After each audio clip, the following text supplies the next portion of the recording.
নজর রাখবো পরবর্তী সংবাদে। দেশ জুড়ে আজ পালিত হচ্ছে যুব শক্তির আইকন স্বামী বিবেকানন্দের জন্মদিন।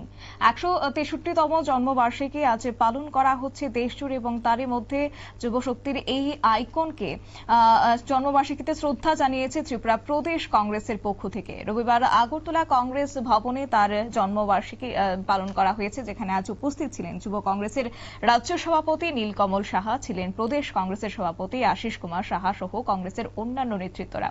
আজকে স্বামী বিবেকানন্দের এই 163তম জন্মবার্ষিকীকে কেন্দ্র করে কি বক্তব্য তুলে ধরেছেন যুব কংগ্রেসের রাজ্য সভাপতি নীলকমল সাহা, শুনুন। বিবেকানন্দের জন্মদিন এবং আজ ওনার 163তম জন্মদিনে আমরা আমাদের কংগ্রেস ভবনে যুবদের উদ্দেশ্যে যুব দিবস পালন করছি।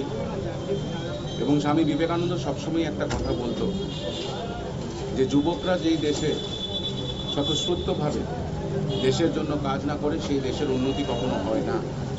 এবং উনি ভারতবর্ষের জন্য এই কথাটাই বলেছিল যে ভারতবর্ষ একটি যুবক রাষ্ট্র। এই রাষ্ট্রে যতদিন না যুবকরা নিজের স্বার্থের জন্য এবং এই দেশের স্বার্থের জন্য কাজ করবে না, ততদিন এই দেশ উজ্জ্বল হবে না। ওনার 1893 সেই শিকাগোর যে রিলিজিয়াস পার্লামেন্টে যে বক্তব্য, যেখানে উনি বলেছিলেন all my dear brothers and sisters of America, যে কথা শুনে সেখানে লক্ষ লক্ষ শ্রোতারা উন্মাদনায় পাগল হয়ে গেছিল। এবং ওনার দেওয়া প্রত্যেকটি বাণী যুব সমাজের জন্য অত্যন্ত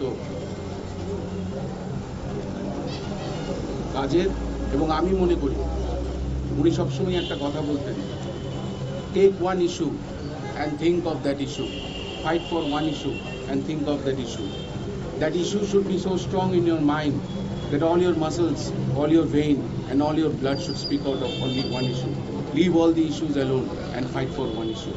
উনি সবসময় বলতেন যুবকদের যে এক হোক এবং এই দেশের বা এই বিশ্বের প্রত্যেকটি গরিব শ্রেণীর মানুষ এবং তাদের বেদনাকে নিজের বেদনা হিসাবে উন্মোদনা করো এবং তাদের যাতে ভালো হয়, এই সমাজের যাতে ভালো হয়, তাই জন্য প্রত্যেকটি যুবককে এক হওয়ার আহ্বান উনি জানিয়েছিলেন। তাই আজ আমরা যুব কংগ্রেসের পক্ষ থেকে, ত্রিপুরা প্রদেশ যুব কংগ্রেসের পক্ষ থেকে আজকে কংগ্রেস ভবনে ওনার জন্মদিনে শ্রদ্ধাঞ্জলি অর্পণ করেছি।